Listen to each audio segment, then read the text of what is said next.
Welcome, everyone, to Fire and Water, the podcast. I'm Tennyson Wolf, and I'm here with my good friend and fellow conspirator, Quinita Robertson. We love welcoming you into this podcast where we get to reflect out loud about sometimes some very specific topics and sometimes some rambling kinds of things to find our way.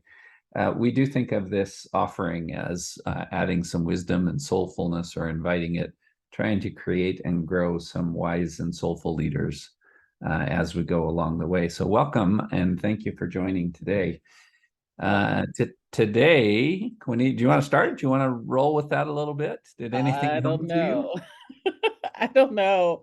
I think today's call is, I love how you said, Tennyson, we were talking a couple minutes ago, it's more like just a sip of tea. It's just a little call about, Yes. for me, like, we both just have been going, Mhm. and like moving, some of it together, some of it separate. But I Mhm. was looking back at my calendar and, you know, um, at least 5 weeks ago when I took my son to school and went to my niece's birthday party, it's like every weekend has been full until this last one, Yeah, yeah, and most of the spaces in between.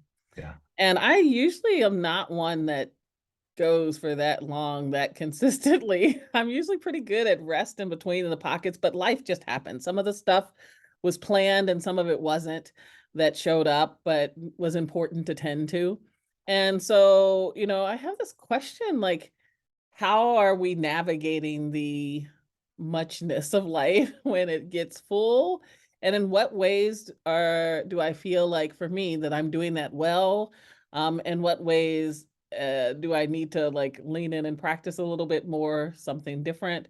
I'm just kind of in those questions. Well, I'm in those questions too.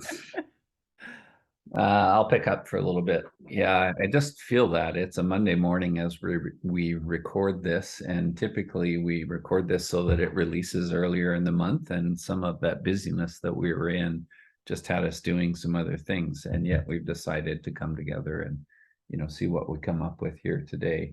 I am feeling the allotness of it. I am feeling the muchness of it. And for me, I returned to my place in Utah where I live late Friday night and had a weekend of doing some of the basic life things, some laundry and some groceries, and reconnecting in with my two sons that are here, and tending to a few work things also. And then comes Monday morning, and I can feel the part of me that just feels like I need to jump in and rush. And I don't like that feeling. Like, I don't like being defaulted into that feeling. I don't mind doing stuff. I don't mind accomplishing things. I don't mind, contributing to the bigger purpose and arc of it all. But I can tell when I start to feel rushed and sort of, driving a little too quickly, that isn't quite aligned with the being that is me, or the pace that we've been in. And you said something as we were talking and pre-talking, Juanita, that there's a certain what did you call it? Was it baseline? Is that what we're Yeah. talking about? Yeah, there's a certain baseline of being together and doing the work that we do, and having coffee in the morning, and those kind of things. And then there's a certain baseline to being solo again. And it takes a minute to adjust. This is what you just spoke. That means a lot to me. It takes a little bit, takes a minute to adjust to being in that baseline, and then coming back to the baseline of solo also. So I can feel that in me on a Monday morning here. Well, and I think for me, that's what do I guess I come with the question for myself. What do I need in those transitions? Hmm. And what is just gonna take a minute? Like what, some the need might just be the allowance of, and of knowing that you're going from one room to another. And so there's a transition that happens, Hmm. because it is a different space. Hmm. And so just trying to get clear about those things. Mm, how do I allow it more? How do I be in relationship even with those transitions, Hmm. and know that I am one, that it takes me a little bit to get into spaces and a little bit to get out of spaces. I can do the work. I can go from one workspace to a next workspace and not feel Mm, it as much. Um, I think, mm, but for me, it's different in the bigger arc of, okay, those workspaces where it's different. Tennyson, you and I had like moving in one workspace and out of that one into another and then into mm, another. We still have the overarching kind of holding that the two of mhm. us are doing together. And then you left, Yeah, and I'm now getting ready to go into, these workspaces by myself. And so that's a whole different yeah, holding too. yeah, And so just being aware of that, that the even though it takes a little bit from workplace to workplace, but not as much, yeah. if I know I'm holding all of it through whatever time period, or if we're holding it together, then that's even better because I'm not holding it by myself to kind of be in the flow of whatever you and I are doing or whether Mm, I'm yeah, doing. yeah, that's good. Can I pick up there? Yeah. Because I think you're speaking to something that feels like I started noticing maybe 20 years-ish ago, and I still don't know exactly what to call it, but for sake of our sharing, there's something about the fields that we plug into, like an energetic field.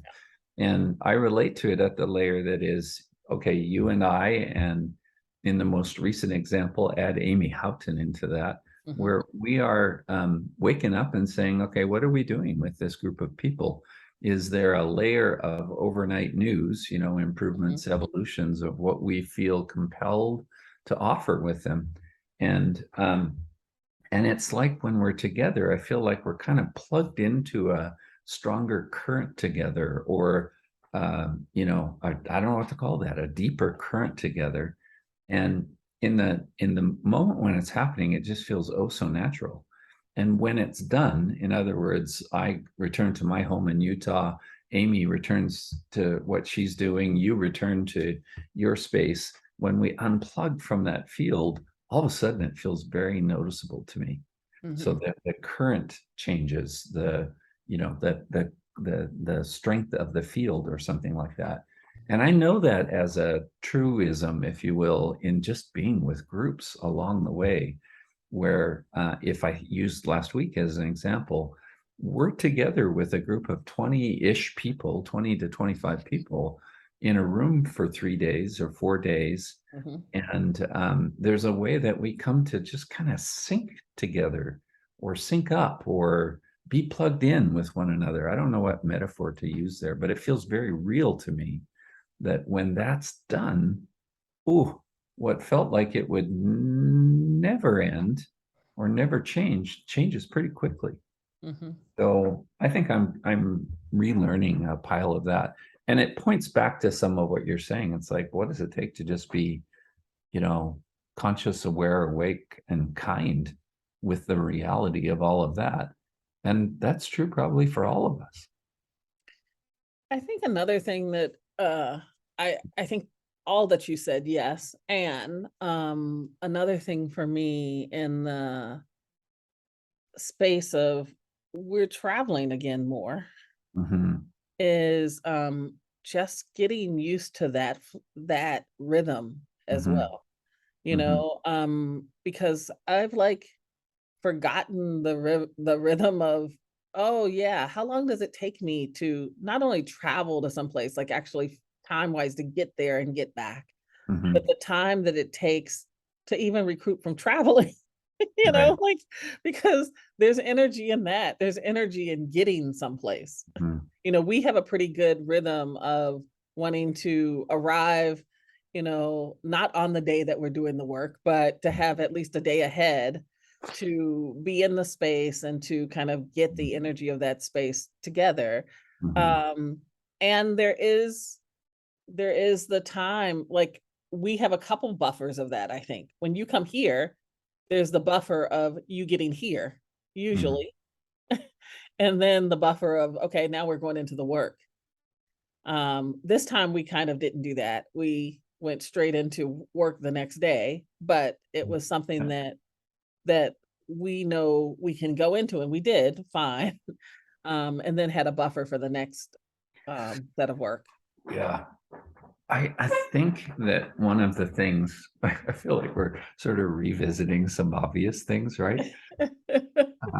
But I feel, and it feels important actually. Yeah, So one of the things that I feel renewed here is that it it just takes some time.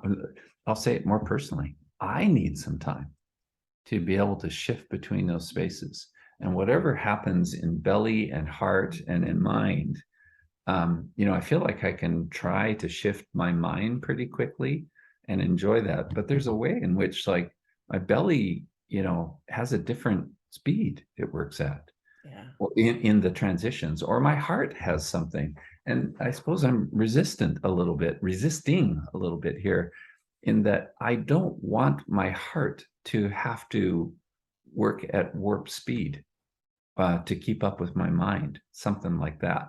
It's like I think, you know, some things just need some dwelling, or some things need some emptying, and I need those things.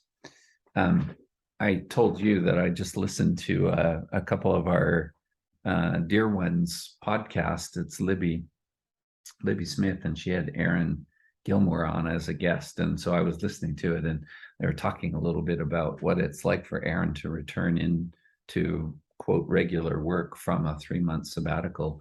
And I just love listening to them speak about these things. yeah. Um, and one of the things that they spoke is like the courage to pause, the courage to empty, the courage to be still, as opposed to now I got to get back to triple tasking everything.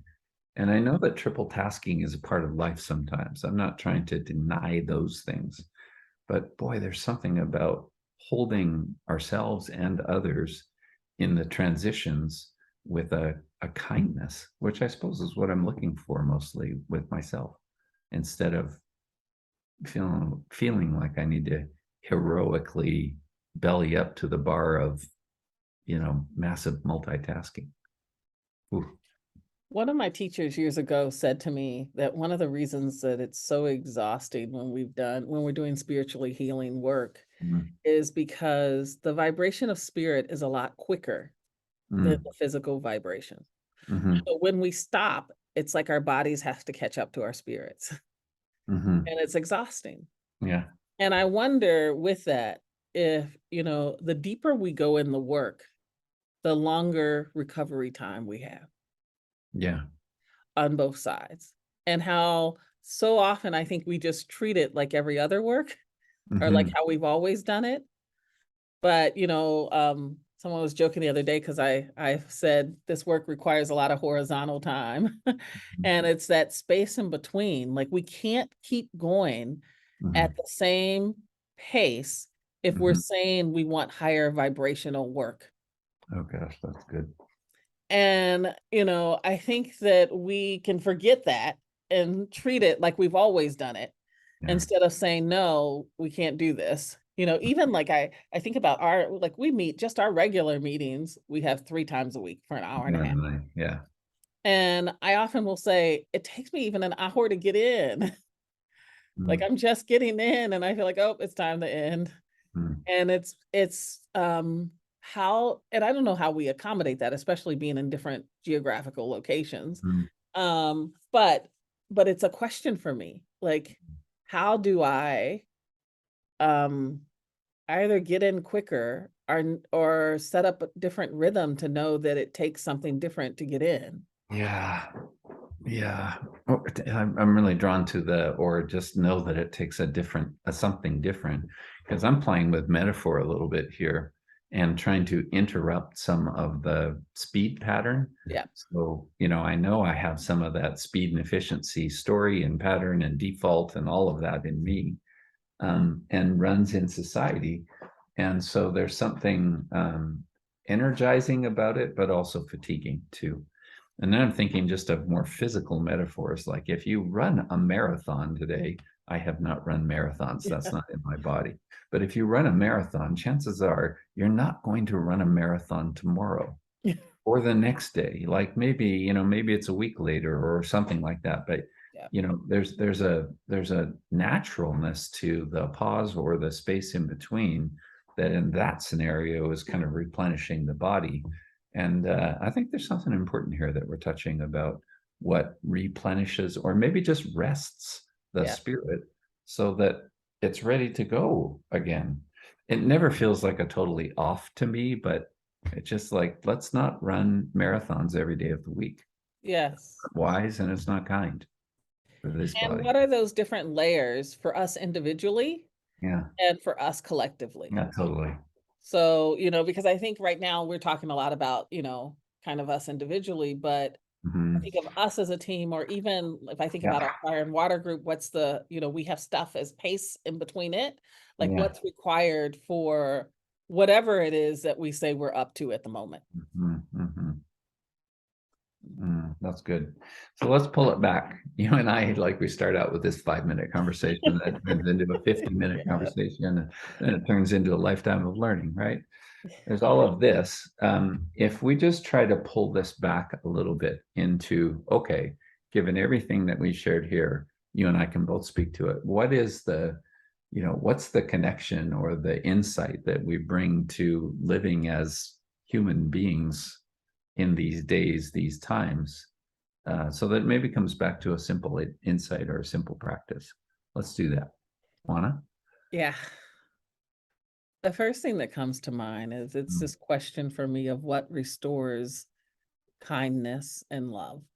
yeah, That it's not kind, like you're saying, to have back to back to back to back and not be taking rest in between. yeah, As a matter of fact, it's a form of violence. uh, And so this piece about especially those of us who are working, toward eliminating violence or adding peace to the world, right? Like how do we start with us? How do we mhm, not add to that violence by the way that we're living? yeah, And so, for me, it's that question of what restores yeah, love and kindness. yeah. You? Good. Yeah. So I'm following you in a way, and the little twist that I'm putting on it that feels, um, yeah, feels right for me is in my body. Like, Mm, how can I? It doesn't even feel like it's a how question. It's just a desire. Like, I want to live with that kind of kindness energy in my body, not just as a cognitive construct or an emotional construct even. I This represents so much of one of the paths of learning for me is how to further welcome any of this kind of knowing and practice and kindness as as a deeply sourced feeling in body. And yeah, because I don't, I love doing stuff and I love yeah. getting stuff done, but I don't like worrying about it. And I don't like following a fear metaphor or fear narrative. So to return to something about just mm, the deeper attentiveness to body and what feels kind now, including letting go of that deadline or changing it. Yeah, something in that has me wanting to follow it. So Mhm. body body knowing, I suppose, is where Yes. that comes back to, right? Yes. Mm, Yeah, the and I'm a body knows person. power. I'm a human trying to do that, and I'm also a man trying to do that. Yeah. So these things feel important to me. Yeah.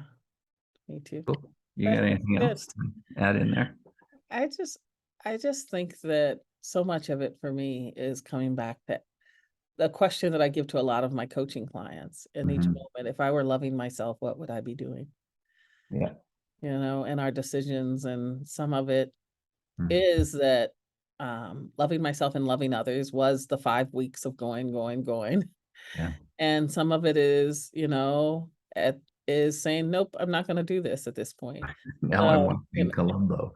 now I'm watching, and now I'm couch bonding and watching Columbo, right? So that's what loving myself meant at that point. But can we listen to that? Because it's never the thing we're doing, it's always the why. Yeah. I think it's more so of the why are you doing that? Why am I doing that? Is that coming from a place of love and care? That's beautiful. That's me. Well, I think by way of tucking this in today, then it is a thank you to those that listen and those that forward this on.